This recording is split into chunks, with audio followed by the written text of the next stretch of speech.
From the studios of CEC Television, we welcome you to the 2017 Dixie State Fall Sports Media Day.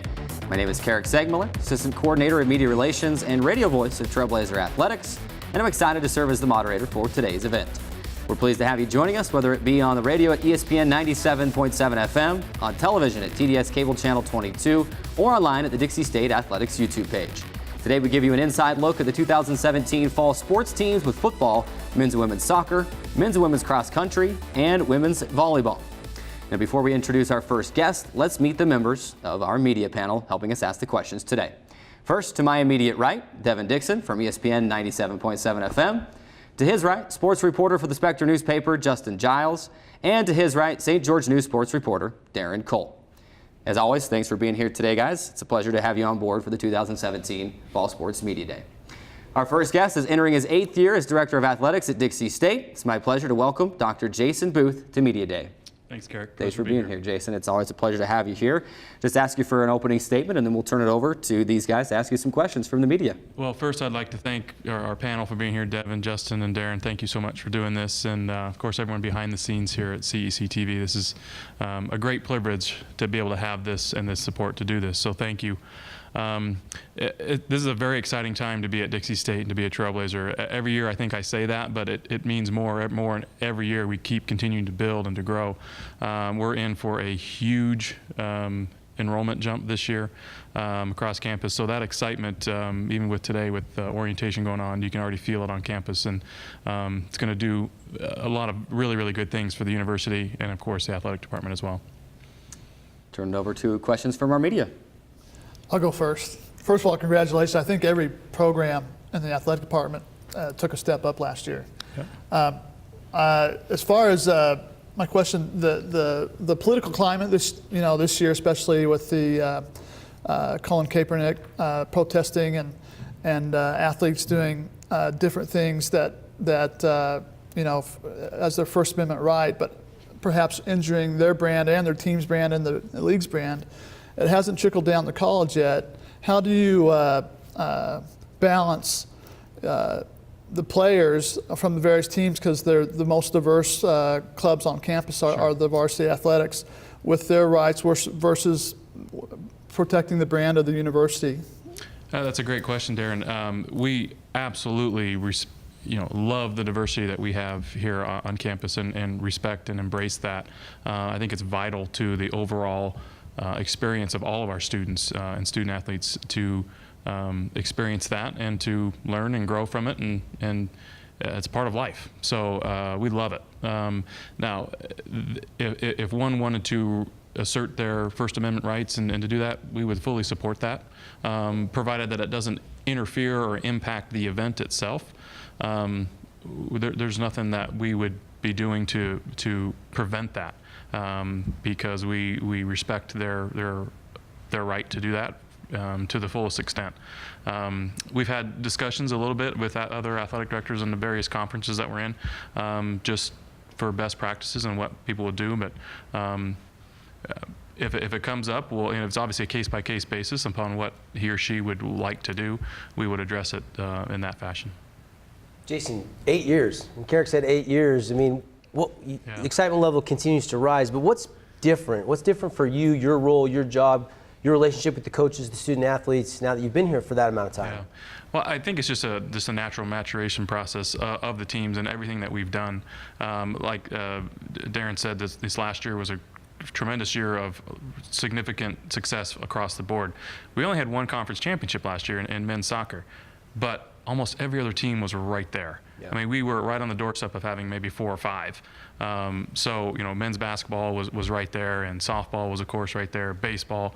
And what you end up seeing was, even though baseball and softball didn't win the conference, they got further than the conference champion did in the NCAA tournament, to the West Region Finals in both. And you forget that kind of impact. But tennis got to the conference tournament. Men's golf was in the NCAA tournament again. Of course, women's soccer was on the verge of the conference title until the last week or 10 days of the season. So just a progressive growth every year in all of our programs across the board is probably the biggest thing that has changed. And of course, football having his first ever winning season at the NCAA really got the year off to a great start. And of course, men's soccer going undefeated in the conference was a nice feather in our cap too. So it's fun to see that just the natural and the progressive growth from when I got here in 2010 to today. Jason, just the growth, as you mentioned, just so much in those 8 years. I know you guys have done a lot with new facilities, new tracks, new fields, new weight rooms. Yep. Do you have any more plans you want to announce today? Anything more exciting to keep going? Well, gosh, there's so many. Yeah, where do we start? I mean, from just the amazing job our coaches have done to recruit great student athletes on the fields, on the courts, and in the classrooms as well, has really paved the way to allow us to have this great growth in facilities. Legend Solar Stadium, we just finished the track and the field over the summer, just in time for the 4th of July and the 24th of July celebration, so that's done.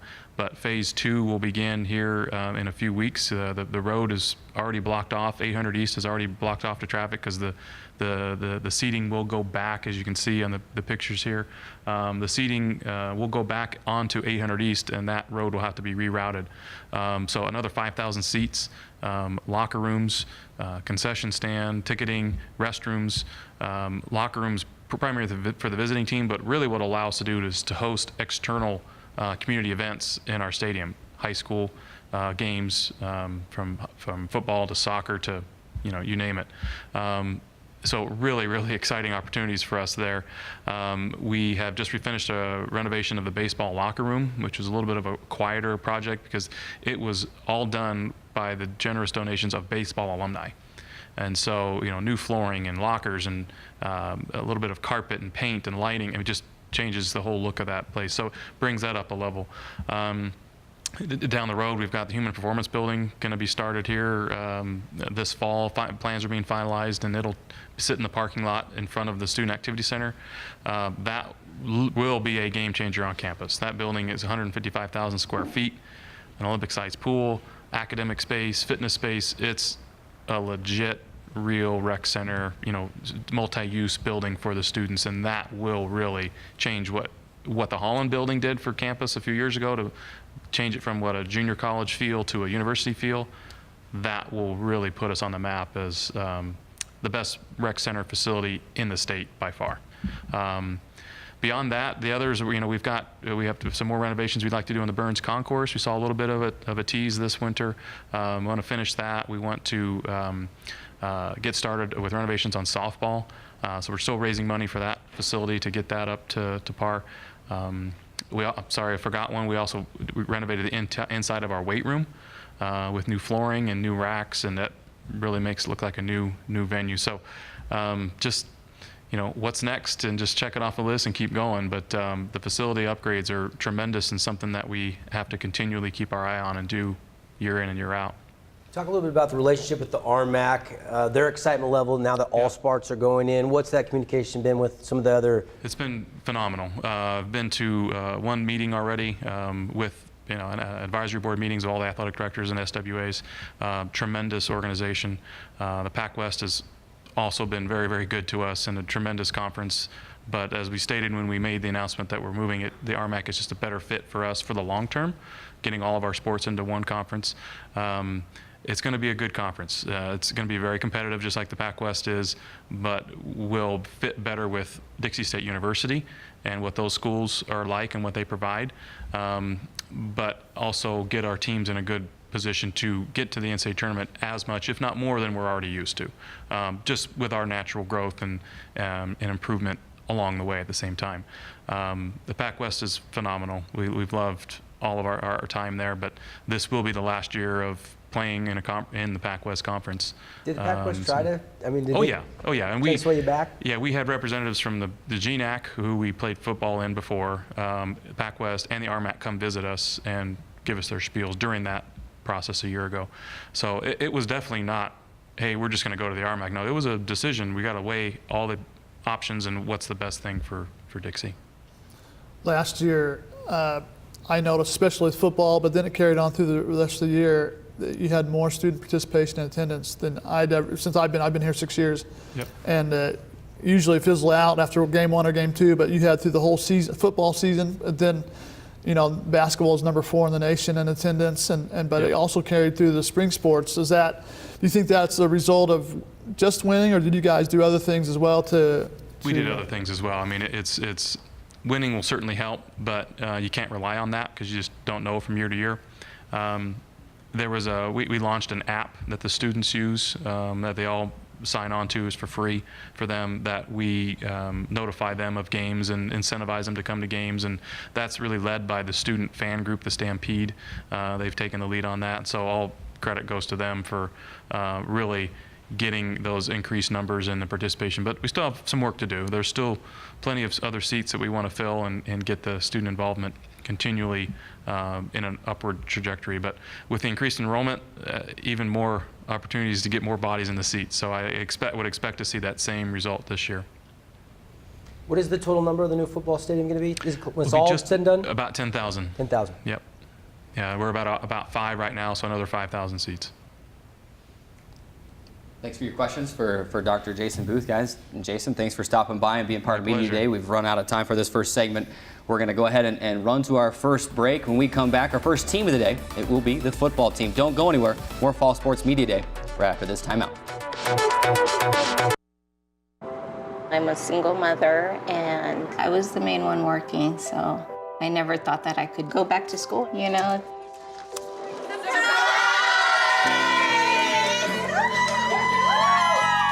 My sister, my mother, everybody wanted to help me with my kids.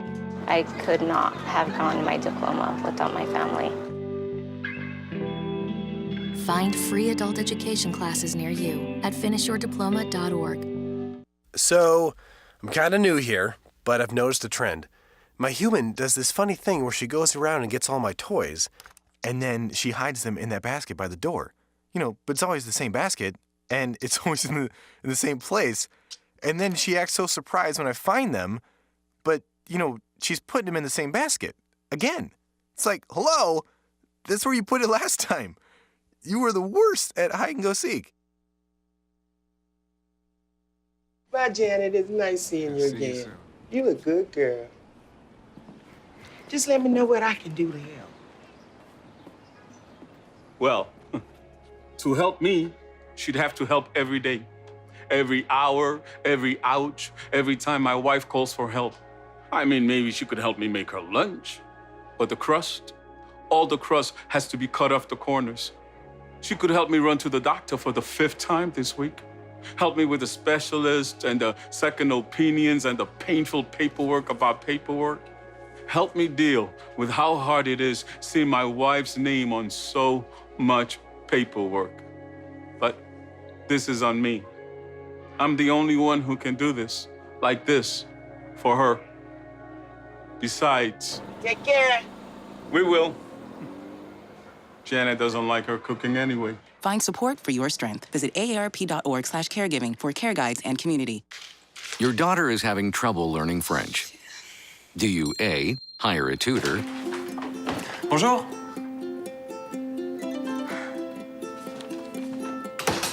B, enforce a French-only rule at home? Or C, watch some foreign films? When it comes to parenting, there are no perfect answers, but that's okay, because you don't have to be perfect to be a perfect parent. Teens in foster care will love you just the same. Hey, Gabby, how you doing? How's the play date and sleepover? Dad, it was great. Awesome. Okay, I'm on my way. Hey, guys, what are you doing? We're going swimming. We're going biking. Yeah! I'll see you in a little bit, guys. I love you. Hi, babe. How was school today? Hi, Dad. It was great. Okay, honey. I'll be home soon. Remember, you're never too far away from your kids to be a dad.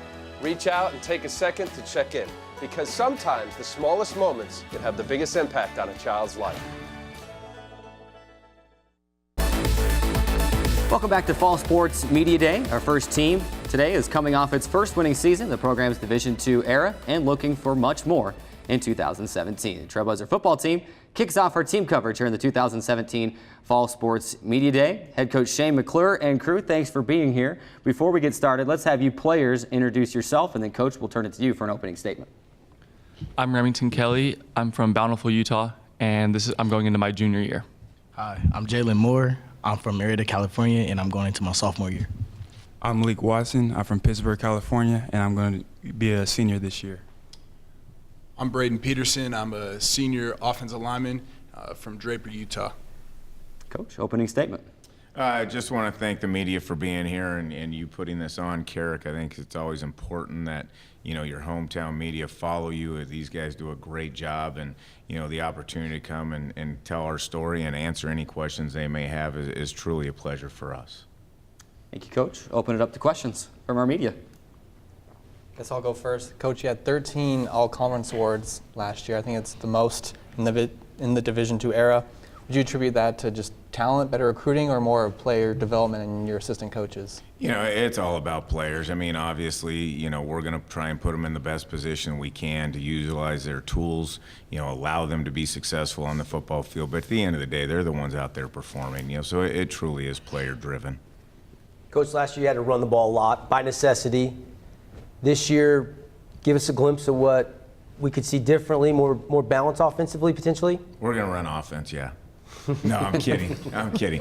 No, and again, it was something that I believe in. I mean, we will establish the run, you know, and I don't care if, you know, Tom Brady's a quarterback and we've got the best offensive line in the history of offensive line. We're going to run the ball. I think our passing game comes off of that. Now, do we want to be more balanced?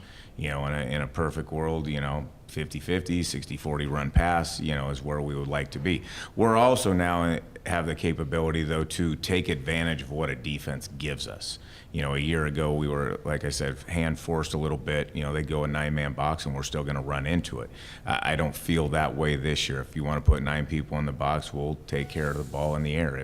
If you want to, you know, play a too high safety look all day long, then we're going to run the ball, you know, which is a huge advantage for us. I know it's early in fall camp, but I always like to find out if the offense is ahead of the defense or vice versa. Are they pretty evenly matched right now? What's your gut feel as you've watched these guys perform? You know, it is interesting because we do compete every night and we keep score, you know, maybe not touchdowns or field goals or picks or things like that, but we keep our own score, and it's been pretty balanced. You know, one day the defense will be on top, the next day the offense will be on top. So it's a good competition. You know, I don't think one's ahead of each other. Both of us have a lot of room to go in the next 2 weeks. Coach, I ran into Colton Olson by chance yesterday. I just found out for the first time he won't be playing this year because he's hurt. So I was a little bit surprised. Who's going to be? There's some other players that are, of course, not here this year. Who are some names this year that we haven't heard before that are going to step up and that might make do some good plays this year? Sure. Well, obviously I brought Malik with us today, and that was a huge component of us adding him to the roster in the springtime and being able to go through spring ball. You know, on the offensive side, you know, people won't know, you know, Juju Coppridge, Jeffrey Coppridge, tailback, graduate transfer from California, University of California. Casey Allison, who was a transfer wide receiver a year ago but had to sit because of transfer rules. There's some young freshmen that we're really excited about. Devin Osborne at the wide receiver position, Olita Palmer at the tailback position. You know, so on that offensive side, you know, those are guys. Nate Hines on the offensive line. Defensively, you know, really excited about a freshman defensive end, Terrion Brown. At the linebacker position, brought in a couple transfers. Abe Reinhart, great linebacker, and then some freshmen, you know, local young man Mason Tualeta out of Desert Hills, California guy Tavita, plays Mike linebacker, and in the secondary we've got some really, really talented young guys, you know, and they're battling right now for that 2-3 spot, and you know, you always need that number 2 guy, but very, very talented group of young players. We're a young football team. You know, as you know, you heard today, 2 of these guys are underclassmen that I brought with me. You know, I think we have a total of 9 seniors. Of those 9, you know, probably 4 or 5 play an integral part of what we're doing. Everybody else is an underclassman, and we knew that, you know, and so, you know, our successes last year, you know, you're never going to be satisfied as a coach. Yes, I know the media liked it, the public liked it, you know, but we have a long way to go, and we're nowhere near where we need to be. And year 2 isn't going to be that year either. We're going to go out and compete and do the best we can. We're going to try and win more games than we lose, as you always do, and we do have internal goals, but, you know, at the same time, I know we have a lot of room to grow still. Coach, your first opponent, New Mexico Highlands, I understand they have a new coach. You don't know a ton about them. When do you start to implement the game plan for them for that August 31st game versus focus on you guys? When's that? That's a fine line to when you flip the switch. Yeah, we'll kind of break camp on Saturday. We're going to go in inter-squad scrimmage on Saturday, and then, the boys start school on Monday. So, when we come back onto the practice field on Tuesday, we'll start to implement some game plan-esque type of things that we think, we're going to use against Highlands. And then as the week goes along, we'll get more and more into that. It is a Thursday night game, so, we've worked out the schedule that we'll get our full complement of practices leading up to it. It is a little bit of a guessing game, and so the game plan, I think, on both sides of the ball will have to be pretty open and generic. We'll have to do a lot of in-game adjustments because we are guessing a little bit just based upon the coaches' profiles and knowing what they did in the past. Coach, usually when I look at preseason polls, I think, oh, they're disrespecting Dixie State. But when I looked at the RMAC poll, really we're right below the three ranked, just below the three ranked teams, the upper echelon of the conference. What did you think about that poll when it came out as far as, put you a lot higher than you were last year? Honestly, absolutely nothing. Again, I appreciate the respect that the coaches within the conference gave us. I told Carrick this on the plane ride home. I think that has a lot to do in talking to those guys, and we're a pretty close-knit group of coaches, but, they know what we can become, and I think that's a little bit of foreshadowing on their part more so than any substance to it. I put very little stock into any poll. Talk to me in November and I'll tell you, what that poll really meant. I don't think Mesa was ranked very high last year in our preseason poll and ended up winning the conference going to the national playoffs. So, a lot of it, especially at the Division II level, is purely what you did a year ago. There's not the media coverage. Not everybody knows about the 5-star recruit that's coming into play and those type of things. So the turnover at the Division II level, both coaches and players, and how it changes year to year, I really don't put a whole lot of stock into it. Questions for Jalen? Had a phenomenal freshman year, got named the RMAC Defensive Freshman of the Year. I know Coach was telling Devin on his show that he thinks the wide receivers are probably the most talented on the team. What's that like, you and Tyneel and all them going up against, just everyday battle? Really, it's just, we really just battle out every day. It's just great because we make each other better. Me, Orlando, Cool, we all just battle it out. And it's just great because with those wide receivers, they make my steps better. With the stuff I do with them, I make the receivers better. So I just think that, with us battling out every day, grinding every day, it's going to make us a lot better. Is there one that's maybe harder to cover than others? Are they all about the same? Really, I just want to say that they, one is different than the other. One has a good speed release. One has moves at the line. So I can't say one is better than the other because they're different. So well put. Diplomatic. Remington, you're all warmed up for this. You were out at the RMAC Media Days. You should be all ready to go. You do have a lot of holes to fill from some seniors. You lost James, you lost Darius, you lost a lot of Folky. How are the new guys on the D-line looking so far, and are you taking on that leadership responsibility and having some fun with it? Yeah, the new guys are looking really, really good. We have some guys who got sprinkled in last year who are returning, and they're taking some really nice steps this year, this camp so far, and we still have a ways to go. The leadership's coming along from myself and the rest of the group, I believe. We're on our way to filling that void. We still have work to do, but I think we'll get there. Malik, I'm just interested. Tell us your story, how you ended up here in St. George, Utah, playing for the Trailblazers for your senior season. What's the backstory? So I did 2 years at my JC, Contra Costa in Richmond, California. And then I did 2.5 years at San Jose State. I graduated there last May, year and a half ago, kind of. And then I spent a summer and a fall camp at Hampton University. And, things just didn't work out there. So with my shoulder and everything else, so I wanted to take the fall off just to recover. And I did that. So I went back to California, worked the rest of the fall, and I came here in the spring. You had a really good spring.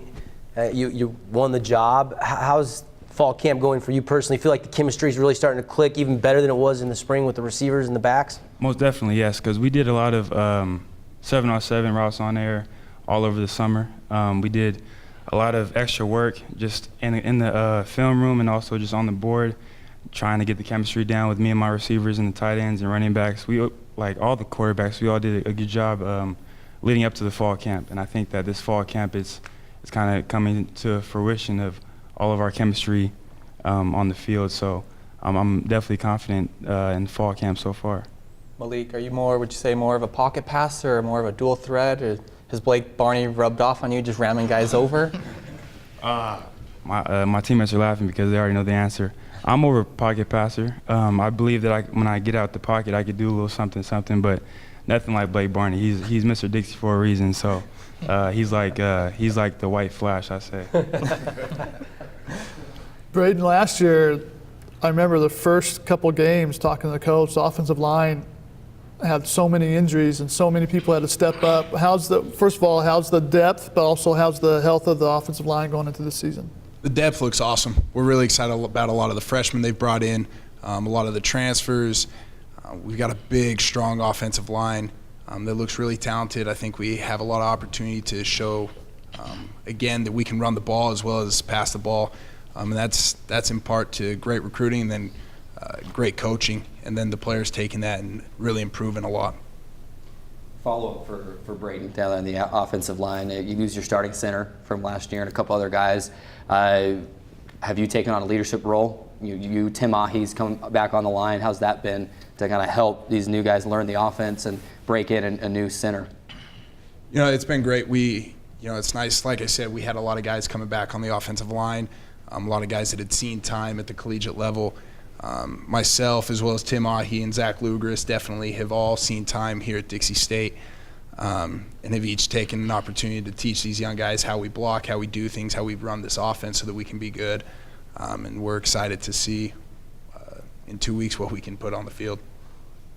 Just another question for Braden. Last year, I know with injuries at the quarterback position, it was like the third game and they're down to the fourth string quarterback. You guys had to run the ball a lot more to kind of get them adjusted. But teams, even they knew that it was coming, they still couldn't stop it. Maybe just talk about, I guess, the offense and how you guys were able to do that. I think it was a great start with game planning. We knew what we wanted to do immediately when we stepped on the field. As an offensive line, it was very simplified, and we knew that we were bigger and stronger than a lot of people that we came across, and so we tried to use that to our advantage. And that worked out really well for us when it came to running the ball, especially when they throw 9 in the box. It wasn't ideal, but it worked. We were a really close unit last year, and that helped a lot. And we're excited to have another close unit to do the same thing. Malik, you've had some time now to work with your skill position players. How do you feel? Are you in sync with them, and how do you feel about the talent level of the wide receivers and the running backs here? Well, I tell this to my team all the time. We're like the Golden State Warriors, I believe. We have so much talent, especially at the wide receiver position. I believe that our chemistry is growing. I don't believe it's right where it needs to be, but I mean, that's why we're still practicing. But I'm definitely confident that we're going to keep on getting better, and we're going to reach that peak to where we need to be. Coach, last year the theme going into the camp was create an identity.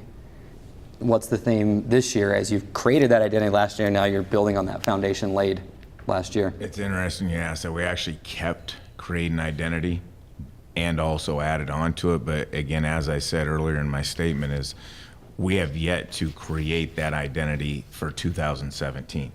Every single year is different. And so every team's going to have a different identity. They're going to have a different mindset. Now, they're always going to lean back on the belief system we have as a coaching staff. But again, every team's different. And I don't want them to emulate what 2016 was as a team. I want them to be their own. I want them to have their own identity because that makes them who they are. At the same time, we use the acronym CYB, change your best. Last year, 6 and 5 was their best. That was the best we had. That's not good enough. Change your best, and that goes from on the field, in the classroom, practice, games, all those things are encompassing and change your best. And we talk about it every single day. Coach, Is it going to be by committee a little bit with Coach Murphy in the offense with the running backs? We know about Orlando Wallace throwing, running, catching. He does a little bit of everything, but should we expect some other guys to get a lot of totes this year, or is he going to be the workhorse? No, Orlando's going to spend most of his time at wide receiver. We will sprinkle in some things here and there that I don't need to talk about, but there's some nuances to it. But no, Seijay Luago, Juju Coprich, Olita Palmer, it will be running back by committee, and that's a lot of what I think. I don't think one tailback can really carry the load the entire season. I think they're all talented, as with our, Jalen talked about our wide receiving core. The running backs all bring a little something different. Juju's a shake and bake guy, Olita will run you over in a heartbeat, and Seijay's kind of a combination of both. He's a little mighty might, he's the strongest person on the team pound for pound, and he can make you miss, but he'll truck you too. So, no, it'll definitely be by committee, and we have the mindset, and, Braden brought it up a little bit and answering the question. Running the football is a mindset. And we have that mindset. I don't care who you put in the box, we're going to run the ball at you, and it starts up front, but also the tailbacks have a lot to do with that. That's my questions for the players. I like to stalk you guys on Twitter. I saw Juju, he's verified on Twitter, so he must be pretty good, right? What does that mean? Sorry. I'm an old man. The blue check mark. Oh, is that what do I have one?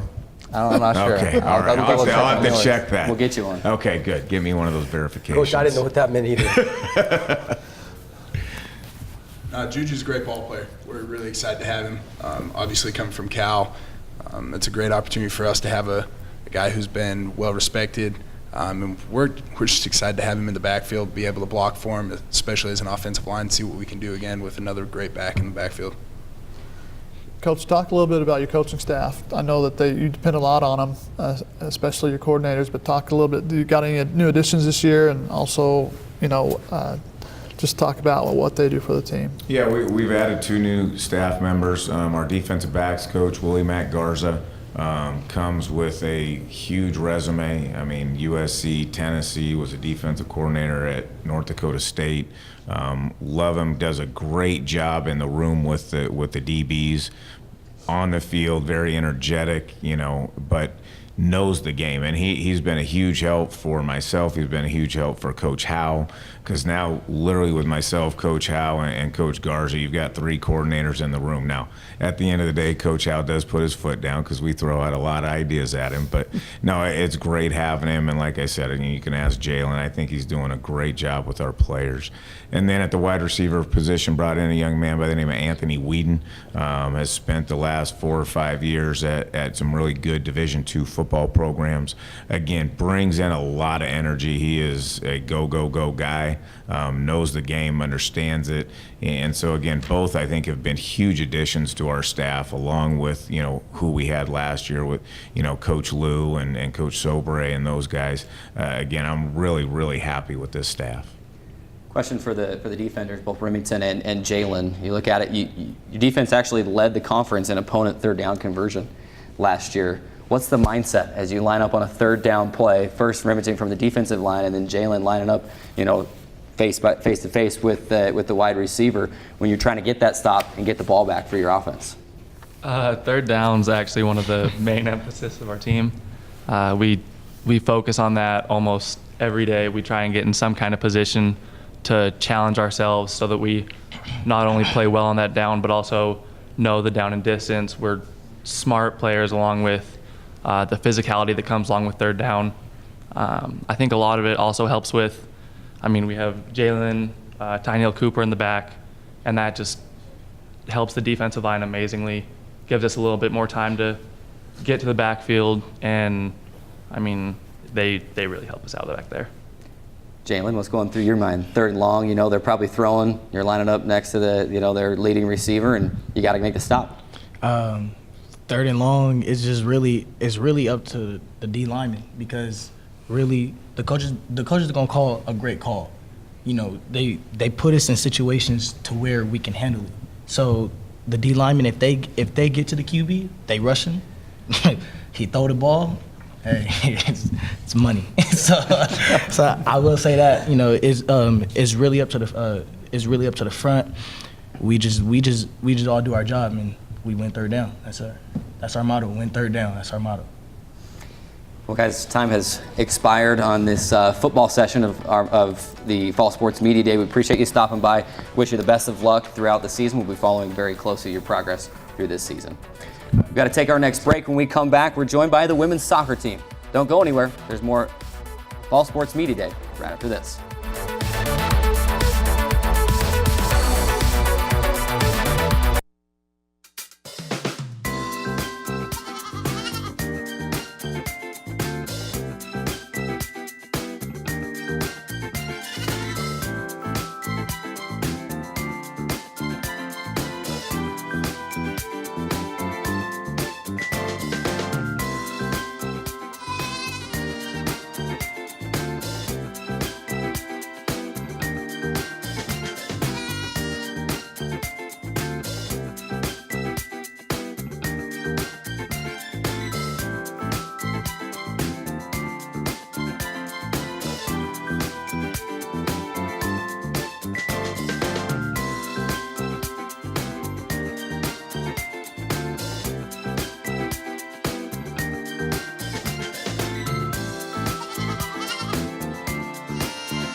Listen, I realize that I'm not perfect, but it all really started to change because you judge me for having a problem.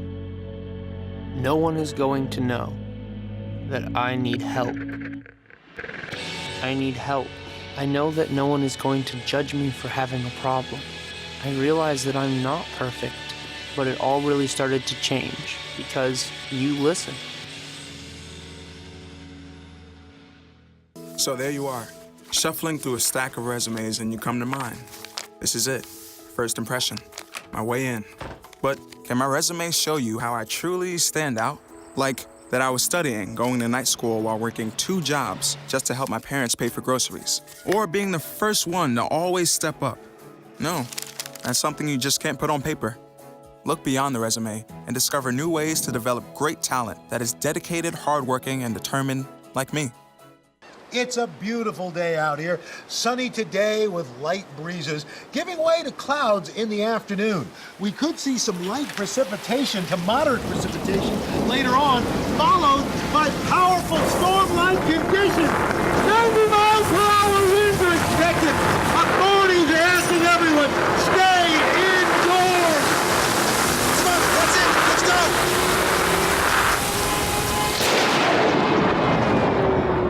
Marie, you have prediabetes. Prediabetes? I don't have time to eat right or exercise. I'm a busy mom. Oh, you're a busy mom. Yeah. This is great news. Busy moms never get prediabetes. Wait, what? Let me just... Yeah, this is all the people at risk for prediabetes, and way over here, busy moms. No?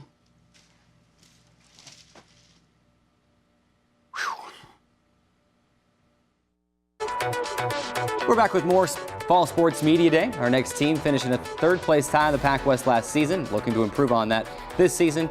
We're pleased to welcome the women's soccer team to the set here on Fall Sports Media Day. Head coach Casey Bingham and a couple of her players. Let's have you players introduce yourself, and then coach, we'll turn it to you for an opening statement. I'm Montana Hadley. I'm from Bountiful, Utah. I'm going to be a senior, and I'm an accounting major. I'm Darian Murdoch. I'm going to be a senior this year. I'm from Harriman, Utah, and I'm a nursing major. Coach? Yeah, I'm happy to be here today, and I'm happy to have Darian and Montana here with us. They're going to be a big part of our success this season, and just a little bit about my thoughts and feelings about this upcoming year. We've been, excited all summer for what this team could bring and what this team could do, and I think one thing that we've really noticed that I think is going to be a big difference from last season to this season is our depth. So we relied heavily on Darian on our attacking end, and we'll continue to do that, if that's okay, Darian? Okay. But along with that, we feel like we have players who can score goals all around the goal. So instead of relying on one, now we feel like we can have 5 or 6 different goal scorers in any given day. So that's really exciting. We feel like our back line is very strong, and they're really going to give teams a really hard time as far as getting by him, and they really came off a solid spring. So we're excited about that. We've got lots of numbers, new players joining our midfield, joining our wing, so we're excited to see what they can bring to us. But ultimately, we're going to go all out this year, and we really expect to finish on top. Thank you, Coach. Turn it over to questions from our media. Coach, where are some of the battles at? With all that depth, there's got to be some starting jobs up for grabs right now. Can you take us into that and tell us some of is it the goalie position, the defense, offense, a little bit of everywhere? Well, hopefully it's always battling everywhere, but I think really where there's some spots to be won, and that's still to be seen, is in our midfield, across from our outside wings to our center mids. There's a lot of numbers there, a lot of new kids, and we keep rolling through and going through these different options as far as who's going to be our best fit here, and they all bring us something new and different, and that spot's going to be interesting to see how that pans out and who wins those spots. Coach, last year you started out 2-5, 0-2 in the conference, and then you went on that amazing run. You know, when you started out, were you like scratching your head, going, what's going on, and what seemed to flip the switch when you went on that run? And even the games you lost at the end, I mean, Dominican, the goalkeeper, makes 10 great saves, or you guys win that by 3 or 4. You just played great for the last 9 games. What switched? Was it a personnel change, or was it an attitude change, or what happened that got the team going? After those first 2 losses, we sat down and we switched things up. We changed formations. We put some focus on different players, and we were trying to play with multiple forwards, and the truth was last year we had one, which was Darian. So we built our attack around her, and we had to switch some things up. So we did that, and we were flying after that point, and really felt, even with the week left, that we were going to win the conference. So it was frustrating that last week for us to drop that last game and knock us out. But at the end of the day, I think it really set a standard and showed us what we can do and how close we were. So I think it's a good thing and leaves us hungry for this year.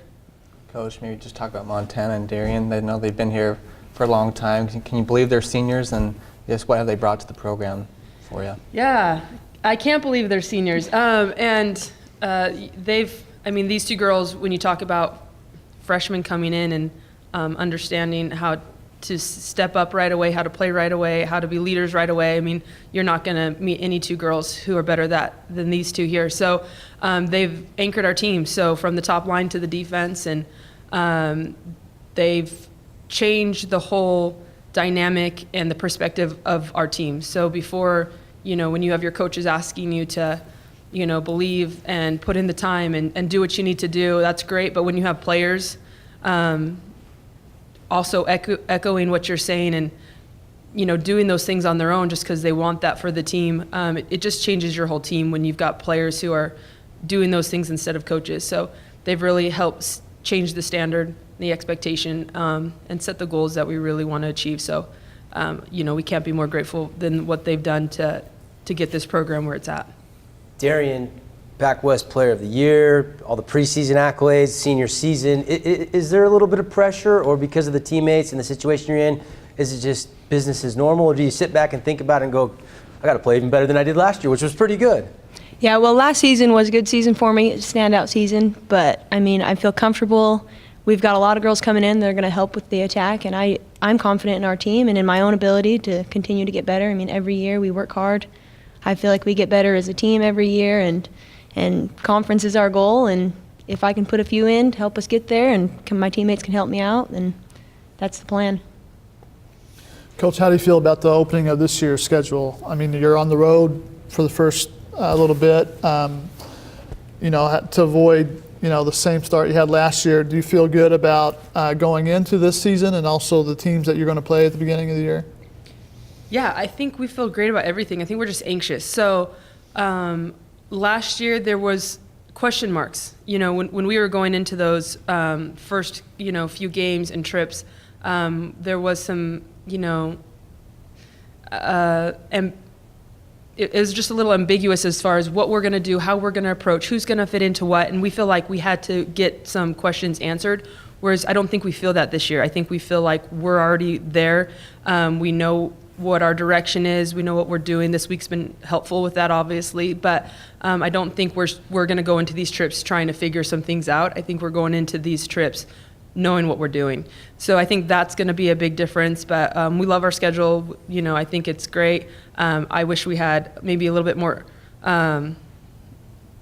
stronger games here or there before we really get going, but we're really excited to play Sonoma, who's one of the top teams in the country. So we're excited about that, but we just want to be challenged, and we hope these teams that we play can challenge us. Go ahead. Montana, you're such a great defender. I love watching you play. You're so aggressive. I know Darren gets all the accolades, but the back line helps the team win too. Maybe just talk about the back line and the players who will be around you. I think we're going to be great this year. We're all returning that we have. In the spring, we let very few goals, just like Coach was saying. So I don't think we're worried at all. We've got great keepers behind us too. I think we're ready to go. So. Montana, what is the chatter in the backfield like? Can you give us what's that communication like? Can you give us kind of an example? I mean, I know you talk in every sport, basketball, football. Oh. What's it like in soccer for your teammates? Constantly, like step, cover, you step, mark. A lot of just step and cover, or I go.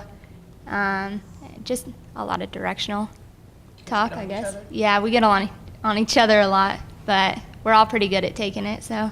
If you make a mistake, you'll probably get yelled at. It's all good. Montana, as a defender, a lot of people look at soccer, and obviously your main goal is you're that back line. You want to keep the ball out of your net. But there's that role of getting those stops and then moving the ball forward quickly. You can assist in those counterattacks. How fun is that for you to not only stop the ball, but then to get your forwards involved in goal scoring, and then maybe even get forward and score a goal yourself? That's my favorite part, is winning a tackle and then being able to drive my line. And Darren and my favorite play is me winning it, and then I play that diagonal ball over the top, and she puts it away. She's not shy to shoot it either from back there. So You pretty much know where the other's going to be once that tackle and that stop is made, right? Yeah, all the time. I love getting into the attack, though. Coach, it sounds like you got two great leaders as your captains. What's practice like with these two leading, and how are they, encouraging the younger players to come along quickly? They've been great, but they've always been great. I think two players who, from their freshman year, were always in my ear, Coach, what can I do? What can I do? So they've always been two that want to improve themselves, which is where it starts. And other than that, I think, we talk a lot about what the team needs, and they have a lot of good input. And anything I need from them, hey, we need this to be better on the team, they get right on it. So I think they believe in themselves and the program, and they've always supported me in what I've asked from them. So, without the leadership, it's nowhere where it is right now. Thanks for stopping by today. Time goes quickly when you get out here and on the set. The time we have for this segment has passed. We wish you the best of luck. Of course, women's soccer on the pitch just 2 weeks from today, taking on Western State, Colorado, and then, of course, that trip where they're at Northwest Nazarene and taking on Sonoma State as well a few days after that. We got to take our next break. When we come back, the men's and women's cross-country team will join us on set. It's the Dixie State Fall Sports Media Day. Don't go anywhere. There's a lot more right after this timeout. Most of my family, they never graduated high school or even let alone go to college, so I'm trying to break that barrier. My daughter, Brooklyn, was also a motivation for me to go back to school. It's been so amazing to be able to give our child the life that we kind of pictured us having, even though we didn't really have that. I've been in foster care my whole life. He's so strong to just be able to leave that all behind and still be able to take care of his daughter and be a good husband.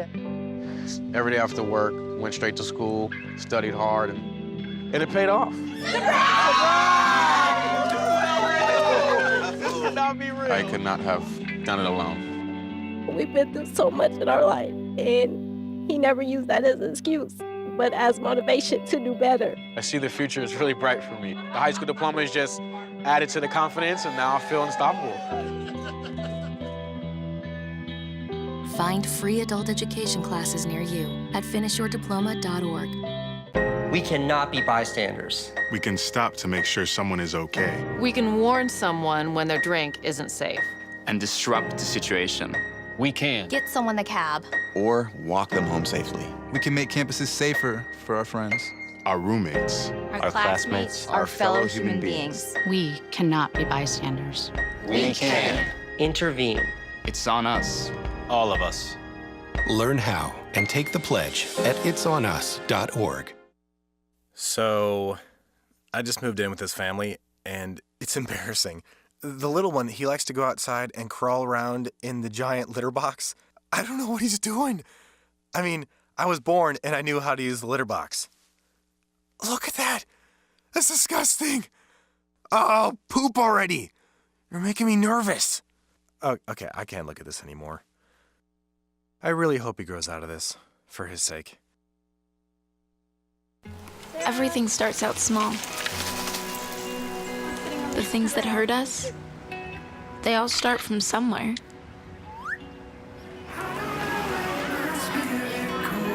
The words we say, the things we do, they can grow into something else. What was small and innocent can become big and sometimes scary. All it takes is one comment, one picture, one video for something to catch fire. But a big problem doesn't need a big response. Not at first.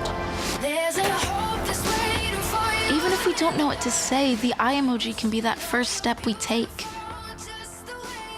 Let's all pledge to take that first small step together and change the world in a big way. I'm a witness, and so are you.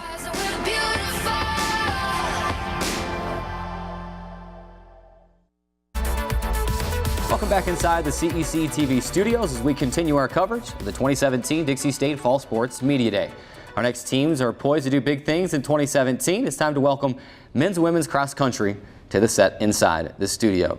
Head coach Justin Decker and his crew with us. We thank you for being here. Coach, let's just have your players introduce themselves one by one, and then we'll turn it back over to you for a general statement, and then turn it over to questions. All right. My name is Hunter Chamberlain. I'm a junior, and I'm from St. George, Utah. And I'm Jonas Desta. I'm senior, and I'm from Salt Lake City, Utah. I'm Skylar Story. I'm from Cottonwood, Arizona, and this is my senior year. My name's Katie Brandon. I am from Lawrenceville, Georgia, and I'm a senior this year. Coach, just an opening statement. So we're very excited about the group that we have this year and the potential that they have. Obviously, we still have a lot of work to do over the next couple months to get to where we want to be by the conference and regional meets and end of October and beginning of November. But so far, things are looking great, and I'm excited about the returners we have. This group that's with me here, right here, is the leaders of the team. They've each been here a couple of years now, and bring great leadership and experience to the teams. Open it up to questions. Hunter, are you pacing to break a lot of the records, or your personal records and times from last year as far as your training is going, getting ready for that first meet coming up in a couple weeks? Yeah, maybe not going into the first meet. I'm not maybe looking to run my fastest time, but I'm really trying to working super hard in these next couple of weeks, because cross country is a little different than some other sports. You kind of focus on conference and the regional meet or the national meets. So you kind of work to peak at those times. So, yeah. But I do plan on breaking personal bests towards the end of the season, for sure. I guess my question's for each of the players. I guess, what are your expectations for this season, and was there something specifically that you guys were working on for your personal goals? Well, yeah, I'm senior, so I have to go all out. So this is the year I have to get all the fast times I could possibly get, and that has been my goal for the entire season. As far as the team goes, we have really strong returners, and then we have a lot of newcomers, and then kind of trying to build a little start group so we can just run together in a group, because that matters a lot in cross country. I would say more of running as a team for the women. We have some really high potential, high quality women athletes this year. You'll see us running together as a team, and I think that's really important. There's power in numbers, and the smaller your gap is for cross country, the better you do.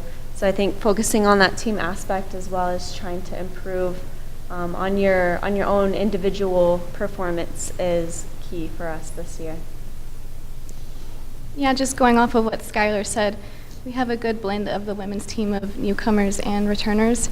So I'm really excited to see the potential of our newcomers as well as see the talent that has come from our returners and put that together in the mix. And so far in our runs, we've had a good pack of running together, and individually, it's like Jonas said, it's my senior year. I'd like to have some personal records. So.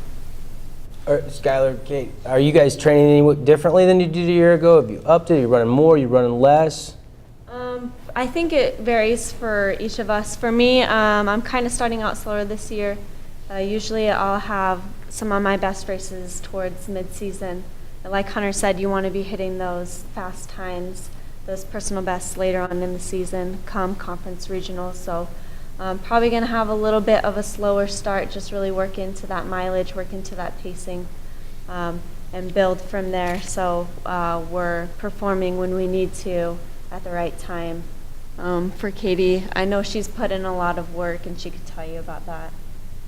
Yeah, I've been training hard this summer, but I had an injury last summer, so I was making sure to listen to my body this summer and stay healthy for this season. And so I've been putting in a lot of work, but also remembering to stay healthy for the season. Coach, is there an advantage to being in St. George? Because you can go up to Cedar up in the mountains and train. You can go down to Mesquite, a little more flat, a little hotter. I mean, is it a good place to run cross country because of the different terrain we have close by? Yeah, absolutely. One of the best things is the weather. You're able to run year round, where a lot of other places it's a little cold to run outside during the winter. Right now it's the opposite, a little too hot, so we go very early in the morning and then late at night to avoid the heat as much as we can. But a month from now it starts to get really nice, and we actually just spent the last 2 days up in Pine Valley on a couple of runs, so that was nice to get a little bit of altitude and cooler weather up there.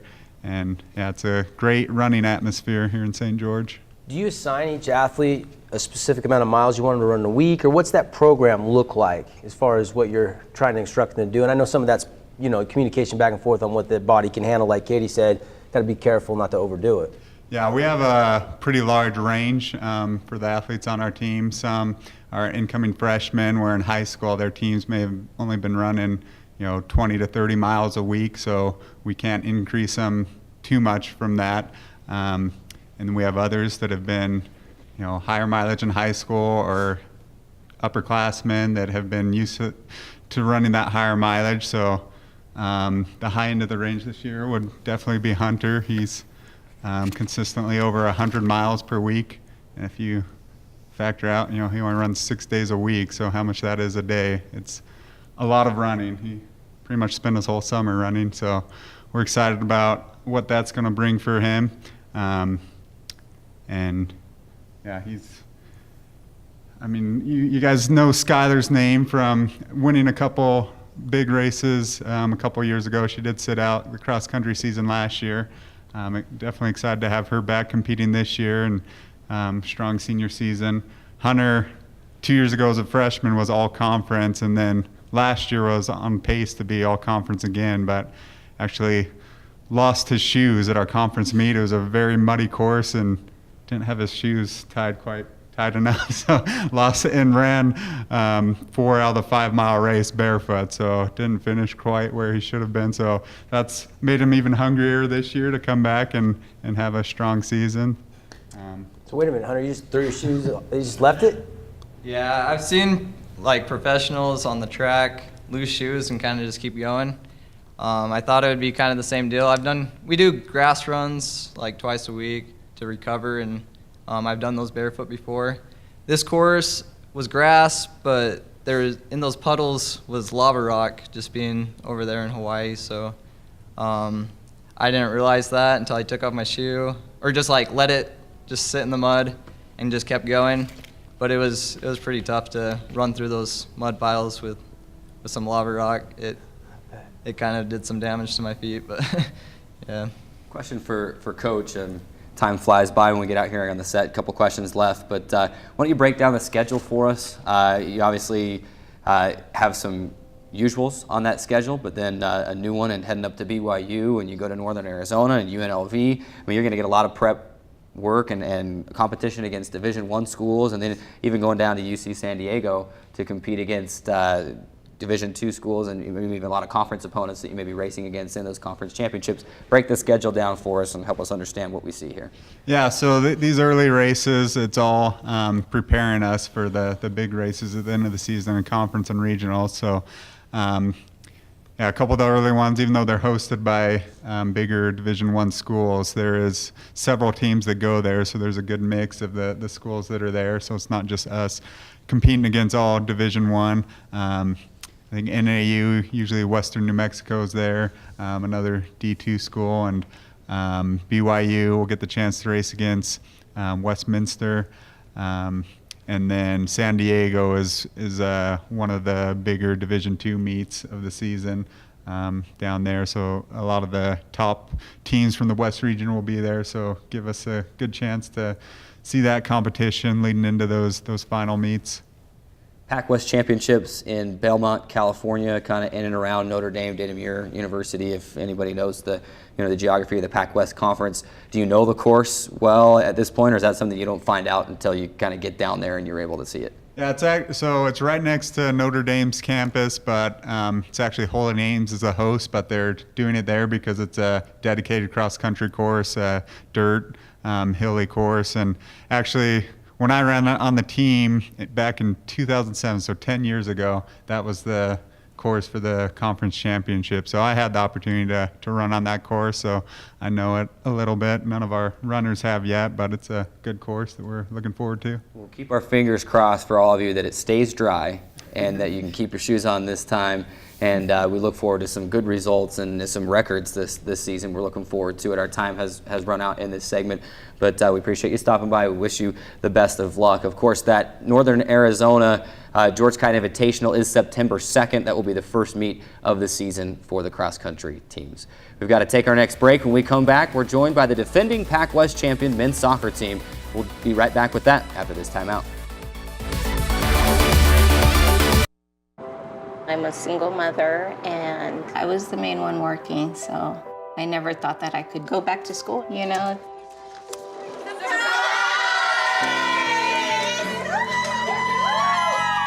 My sister, my mother, everybody wanted to help me with my kids. I could not have gotten my diploma without my family. Find free adult education classes near you at finishyourdiploma.org. So, I'm kind of new here, but I've noticed a trend. My human does this funny thing where she goes around and gets all my toys, and then she hides them in that basket by the door. But it's always the same basket, and it's always in the same place. And then she acts so surprised when I find them, but, she's putting them in the same basket. Again. It's like, hello, that's where you put it last time. You were the worst at hide and go seek. Bye, Janet. It's nice seeing you again. You look good, girl. Just let me know what I can do to help. Well, to help me, she'd have to help every day. Every hour, every ouch, every time my wife calls for help. I mean, maybe she could help me make her lunch. But the crust, all the crust has to be cut off the corners. She could help me run to the doctor for the 5th time this week. Help me with the specialist and the second opinions and the painful paperwork of our paperwork. Help me deal with how hard it is seeing my wife's name on so much paperwork. But this is on me. I'm the only one who can do this, like this, for her. Besides, take care. We will. Janet doesn't like her cooking anyway. Find support for your strength. Visit aarp.org/caregiving for care guides and community. Your daughter is having trouble learning French. Do you A, hire a tutor? Bonjour.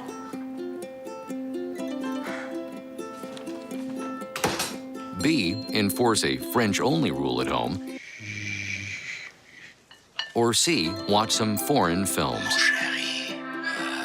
When it comes to parenting, there are no perfect answers, but that's okay, because you don't have to be perfect to be a perfect parent. Teens in foster care will love you just the same. Hey, Gabby, how you doing? How's the play date and sleepover? Dad, it was great. Awesome. Okay, I'm on my way. Hey, guys, what are you doing? We're going swimming. We're going biking. Yeah! I'll see you in a little bit, guys. I love you. Hi, babe. How was school today? Hi, Dad. It was great. Okay, honey. I'll be home soon.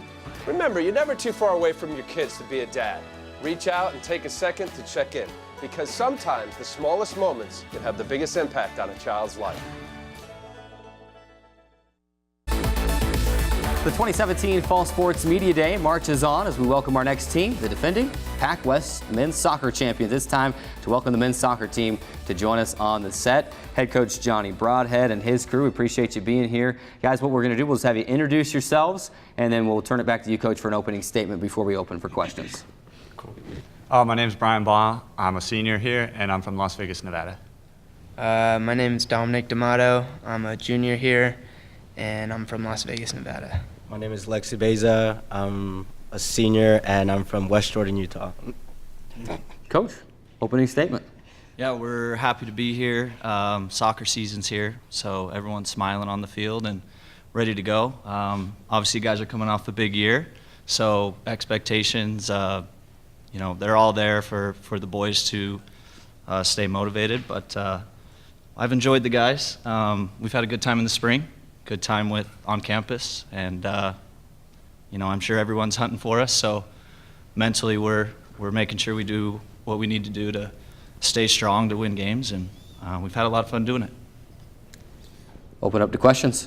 Coach, usually when a new coach comes in, either the cupboard's bare or you're taking over a really, really bad team. But in this situation, you're taking over a team that was undefeated in the conference, and you got 4 all Pac West preseason players, a couple players that were on the region team, and you realize if you don't perform, you're going to get the blame, right? No pressure. Yeah, you know, first head coaching job, so I guess, you know, if you had to have it any way you could, nothing better than this, really. So everyone I can kind of take that with a smile and just kind of laugh. And you know, there's nothing wrong with playing with the chip on your shoulder. You know, so these guys step into situations and don't doubt themselves. I don't want to get anywhere in the way with that. We had a nice spring, some good games. You know, they had a nice product on the field. You know, I don't think it was a fluke or anything. So these guys are cruising themselves. I'm kind of just making sure it's guiding the right way. Great leadership. You know, so for it to continue and have another year, you know, these guys are right there thinking it could. So I don't want to take away from that at all. Brian, what is different? What feels different this year compared to last year so far through fall camp? I mean, last year we kind of wanted to win conference. This year we've done it. You know, we've been there. We know what we're capable of. And I mean, last year we were still the defensive team, you know, where we sat back and just took it all game and hopefully we could score. This year with Johnny, we're changing where we want to keep the ball and go at teams and like dictate the way we play. Dominic, that close loss in the playoffs last year, how much do you think about that? Have you blocked it out new season, or do you use that as motivation still? You and your teammates discussed that at all before the camp started? You know, it's a sour subject when it's brought up, but it's definitely motivation for us. We want to be back there. We want to, you know, get back and kind of show that we have more to put out than what we showed in that game. We missed some opportunities in that game, played on a lot of emotions, and that's got the best of us. So we're looking to get back there and kind of show what we got, so that we can do more. Follow-up question, playing with your brother, right? What's that like? You guys scrap more than anybody else on the team, or is it pretty kosher? It's fun, you know. It's grown up playing with him my whole life. It's definitely fun. We're brothers. We fight more than typical teammates, but I think that just makes us closer. It kind of, you know, if I'm playing bad, he gets on me, vice versa, and it's kind of that real kind of, you know, that talk between us instead of like, you know, a friend saying what you want to hear instead of what you need to hear. So. Alexa, midfield, talk about that position, talk about the other guys you got, and how the midfielders are doing so far, yourself included, in fall camp now that it's underway. I feel like we are doing well, and and then we have a lot of returners coming back, so I feel like we have a good momentum going forward, and then also coach is pushing us to be one of the best midfields in the Pac West, hopefully, and we're working hard every day. Follow up to that in what you're game planning for, what you're doing this year. Alexis and Coach, you can answer this as well. As a midfielder in this system, are you going to be playing back more, or are you going to get the chance to get up and maybe have a chance to put the ball in the back of the net? Personally, I believe I'm going to be sitting back a little bit more, let Dom here roam a little bit more. I'll personally be holding a little bit more. So, Brian, they've widened the field a little bit. Have you been working on those long throw-ins? Oh, I'm ready. I'm ready. Don't worry about that. Still got it. All right, we look to see some of those goals this year. Brian, really, even though you're just a senior this year, you've really been leading a team leader for the last couple of years before today, or before this year. What, seeing the change from where you were as a freshman to where the team is now, and the steps along the way, is it pretty satisfying to see the team up to the level where it is now as you're going out? I mean, absolutely. There are a lot of steps to get to where we were. I mean, we were 2-12 my freshman year, 2-12 my sophomore year, so there's a lot of losses to get to being 13-0. But we got a lot of new guys in to help us out. We got a new coach, so it's very satisfying to be one of the best teams in the Pac West. My question for Brian, just keeping with you. You won some awards last year, and now you got some preseason accolades too. I know you guys had 8 shutouts last year. You kind of feeling the pressure back there at all, or not really? No. I mean, all my awards are because of my teammates. These two sit in front of me. They do all the hard work. I kind of just sit behind them and yell at them. So it's not that hard for me. But I mean, it's a team game. Individual awards don't mean anything to me. It's about winning conference, going to the NCAA tournament. Coach, we heard Brian talk a little bit about strategy, maybe a little bit more aggressive, maybe try to pick up the scoring just a little bit. Who did you learn from? I know you've been at UVU and some other stops. What kind of strategy are you trying to implement? I don't want to get lost in the weeds, but give us an overview of that, what the team might look and how it might be different from last year. It's a tough question. The game's always evolving, the sport, how it's played. Really, I think it gravitates towards the players on the team. Let me do what I like to do, just kind of make sure I do it within the team atmosphere. So these guys like to attack. They'll defend tough.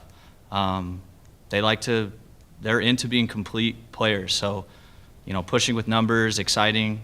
So the nice stuff on YouTube, beating a defender off the dribble, passing well, crossing, scoring out of the air. Their, defensive side of things, what do I do if I'm not on the ball? They're very into being educated. They have a lot of work to do. I mean, they had a lot of success, but they have a lot of areas to improve, and they know that and they like that. And so that's where I think the motivation of success last year, and now, I show them some things where it says, you're good at this, do this. If I like you doing this, you do that. And that's no different than the previous coaches. I think, the team evolved quite a bit, and the coaches did a good job before me. But they'll be fun to watch. You edge of your seat. These guys here, they'll wow you. They're ready to put on a good show for everybody. Brian, who's the fastest in practice? Probably me. No. Okay, who's got the biggest foot in practice then? Biggest foot? Oh. Moy can hit a ball really well. Gabby, that's tough. Yeah, probably those two can probably hit the ball the best. Brian, last year you were, after a good year the year before, you were seeded 9th. Then last year you were going undefeated, you're seeded 3rd. Coming in this year, does that give you any motivation? The preseason polls don't really mean anything to us. We were picked 12th 2 years ago, 7th last year. Coaches can think what they want. We're going to go out and play our game regardless. Well, guys, we appreciate you stopping by today. I've been telling some of the other teams, you get out here and the time just flies by so fast. We'd love to keep you out here for 20 or 30 minutes, but time constraints just do not allow. But we wish you the best of luck this season, and we'll be following closely that title defense. The men's soccer team getting on the pitch just 2 weeks from today against Northwest Nazarene, and then some games against Montana State Billings and Eastern New Mexico following up after that in the weeks following. We've got to take our final break of the day. When we come back, we welcome our final team. Last but certainly not least, the volleyball team will join us on set right after this timeout.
Listen, I realize that I'm not perfect, but it all really started to change because you judge me for having a problem.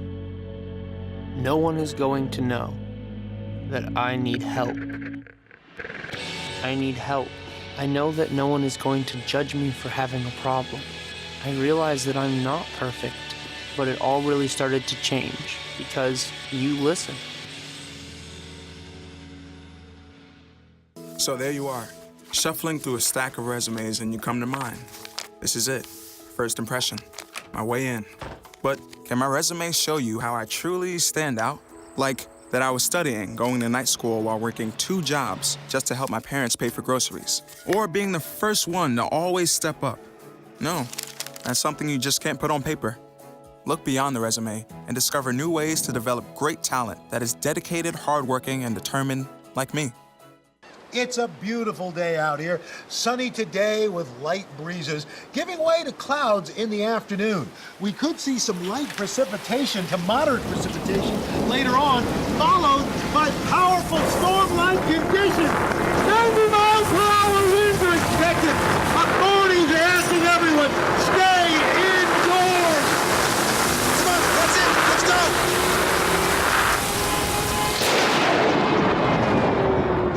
Marie, you have prediabetes. Prediabetes? I don't have time to eat right or exercise. I'm a busy mom. Oh, you're a busy mom. Yeah. This is great news. Busy moms never get prediabetes. Wait, what? Let me just... Yeah, this is all the people at risk for prediabetes, and way over here, busy moms. No?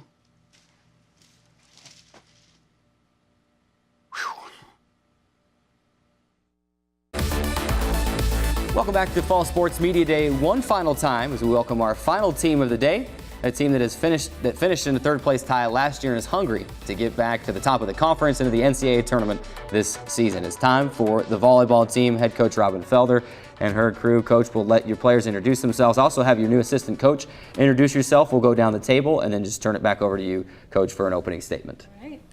All right. My name's David Richards, and I've been doing volleyball for like 30, 40 years, and I'm really excited here to be the assistant with Robin and Dixie State Volleyball.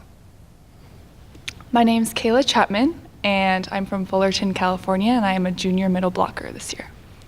My name's Sydney Brandon. I'm from Bountiful, Utah. I'm a junior, and I'm a libero. My name's Brett Barney. I'm from Prescott, Arizona, and I'm a right side hitter. Coach, just a general opening statement on this year's season. All right, well, we're in day 4 of Hell Week, as we like to call it, and they're working hard. We've got a bunch of new faces this year, lots of old faces. The gym has a great feel to it so far. They're working hard. We've got, Dave has offered us just some amazing experience with all his knowledge of volleyball. So we've thrown a lot at them the last 4 days, and they are doing fantastic so far. So we're excited. Great. Thank you, Coach. Let's turn it over to questions from our media. I'm just curious how you guys, got together and how you got him on staff with you. Yeah, well, It was a Christmas miracle. So we team camp. He was watching his niece, and we started talking volleyball a little bit. And I knew his name, and I kind of looked him up. I thought this is the same guy that is amazing, And so I shot him a, hey, if you ever want to coach, you know where to find me. And the next day he was like, hey, yeah, let's do it. And so my assistant Liz just happened to come ill this summer, and that opening was wide, and he's the perfect man to fill it. So it was really quite amazing. Coach, last year, at the beginning of the year, we had a tournament here, and it was great just to see the team, have the fans get to see the team a lot at the beginning, but you didn't do it again this year. You're back on the road again at the beginning of the year. Is there a reason that you didn't have it again? When we set up that tournament, we promised to go to them, and they come to us, so we gotta keep up with our end of the bargain. So we're headed to Monterey, and then the following year we'll have to go to Nampa as part of that 3-team commitment to be in that tournament. So that kind of tied our hands to host this year. Yes, Coach, I know 2013, 14, 15, just always in the NCAA tournament every year. Last year, didn't make it. What's it like going for you, trying to get back to the tournament again with these girls? I think we're hungry. I mean, that's been the feeling, especially my girls that have been there. They're like, we want to go back there. And so I think incorporating the new girls into our system, what we do, what Dixie Volleyball is, and where we want to be. I think last year was a turn of events with a few injuries and a few key things that just didn't allow us to be right where we wanted to be at the end of the season. So hoping that we can have a strong start and get ourselves back in position to return. That's our goal. Coach, you've lost a lot from last year, but you do have a lot of players that got that experience, I guess, because of those injuries. But I remember at the beginning of the year last year, you said some of your backups you felt were just as capable as your starters. So a lot of them are going to be in starting positions this year. Just talk about, how do you feel experience-wise going into this season? Yeah, obviously Sydney and Brett played last year, but a lot of our backups are our starters this year. And it's their sophomore, their junior year. They know what we do. They have a little bit of experience, so it's been fun to see them in camp be in that starting role. And they're just loving it. I mean, like I said, when you've had a kid that's redshirted a year and then got a little bit of experience, and now to see them out there and killing it, it's fun to see that development of a player. So you'll see a lot of familiar faces out there that are, you've seen maybe on the bench before, that now it's time for them to step up and get it done. So we're excited. Brett, have you and your teammates talked team goals? Have you thought about some individual things you'd like to accomplish as long as the teams have success? Yeah, so we did. We had a team night a few nights ago where we set some goals. And one of those goals was to put everything that we have on the court, and I just feel blessed to be with a team who's willing to give it their all, and so that's one of our goals is, of course, to go back to the NCAA tournament and win the conference. But everybody is in it, and everyone wants to do that. So I think we're lucky to have the same goals in mind. Sydney, what's the off season like for you for volleyball? How much time do you get in the gym? Do you set like a practice schedule where you can get in and out, or do you take a big break? What's it like? For the off season, are you talking about spring or summer? All of it. All of it. Well, spring we still get to practice with each other, which is super nice, and we work on the rough bumps that we've had and what we can work out, the kinks and things like that. So that's awesome. And then in the summer, tons of us stayed, and so we got to get in the sack at least 3 times, 4 times a week, lift weights with our strength coach, and that's going to help us out immensely this year. Do you play in the sand? Did you try to hit a beach and play in the sand? Does that help? Yeah, we love playing sand. We obviously not during the day because it burns our feet, but we try to go at night. And it helps with our vert and also our agility and speed, so we love to play sand. Coach, this year's team, just 3 seniors on the breakdown as you look at it. Quite a few juniors, but a fairly young team. However you want to look at it, how does that play into what you're doing, and what role does that place on your seniors, on your older players to provide leadership? Yeah, we are really excited with our freshman class this year. This probably since I've been here, our strongest freshman class. I mean, we're definitely going to have some freshmen out there playing because they came in hungry, ready to go. They're in shape. They want to play, and they're competitive. I mean, right out the gate. And so we're going to, it's definitely pushed our upperclassmen to be better, but we're going to be young this year. But I really feel like if we can work out some of the consistency issues and just freshmanitis, a little bit of those kinks, that, we're going to be very competitive. Kayla, 92 kills last year. What should we expect from you this year? I am just so excited to play another year and just hit the court. So, I can't say what's going to happen, but I'm just so excited to get out there again. And I love the new plays that we've been implementing just this week. We're trying brand new things that many of us have never tried before. And so if we can nail those down, I really think that we're going to have such a strong offense this year.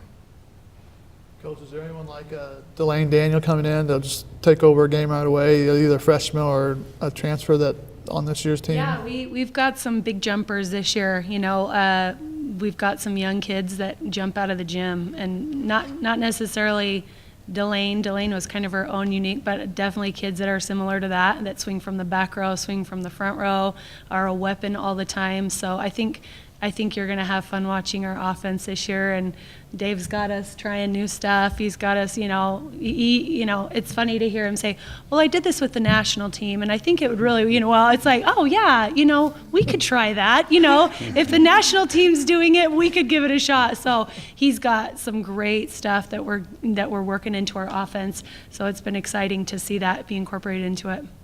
Coach Richards, how much of the offense that you've ran in other situations are you going to put in this season? With work with USA, we've done just a lot of different combination plays and transition and that, and it is amazing what we've got accomplished in 4 days. I didn't know what to expect, and these girls are amazing, and our ball control's there, and they're actually running all the plays, and it's just, front, back row, the combination. And it's amazing to see these girls just get after it and do these plays. And we are going to be so good. Our group is really talented. Freshmen to seniors, really, really talented. So just really excited for what we're going to accomplish this year. Coaches and players last year in the Pac West. It's nice to go against Cal Baptist one last time and Azusa and those schools. Yeah, we've had some good rivalries with them. I'm actually so sad to lose those conference season-wise. Hopefully we can still see them preseason and slug it out again. But, it's Cal's last year, it's our last year, so me and Brandon are like, all right, buddy, it's me and you, it's our farewell season. So it's fun to have those rivalries, though. I mean, I feel like every team we're like, oh, yeah, we have bad blood with everybody, and that's a good thing. It's fun. It's not a bad thing, but it's just exciting to be playing those same teams home and away, and just, to have those relationships where they're coming to bring their best and you're bringing yours, so. Players, coach says, you kind of got bad blood with everybody. Is there one team that's circled on that schedule that you're saying in this, Pac West Farewell Tour, this is who I'm looking forward to playing?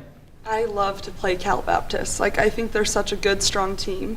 And I know that we are too, so I love to play them. As soon as you get on the court, there's something between you and the other players. It's so fun.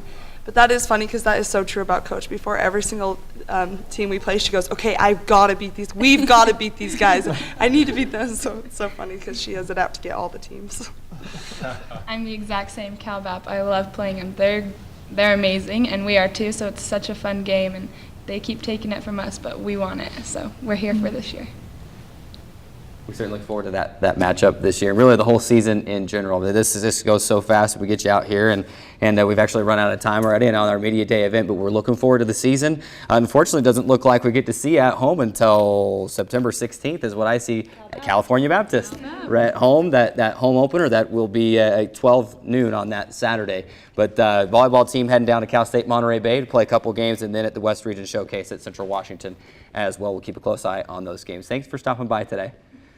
It's been an exciting day as we've received the lowdown on each of the Dixie State fall sports programs. Like I mentioned, we have run out of time, but we'd like to wish the best to these teams as they get set to begin the 2017 season. We also like to thank our media panel as well as the great CEC TV crew for their work behind the scenes to help make this event a success. We thank Andy, our radio producer, for helping us get connected and staying connected on the radio side. And finally, we want to thank all of you for watching or listening today. As a final reminder, we want to remind you that you can catch Trailblazer Weekly, our weekly highlight show, coming up our first episode on August 29th, and then it will air each Tuesday at noon. After that, you can also find recaps, results, and analysis online at DixieStateAthletics.com. I'm Carrick Segmiller, and this has been the 2017 Dixie State Fall Sports Media Day. Have a great day.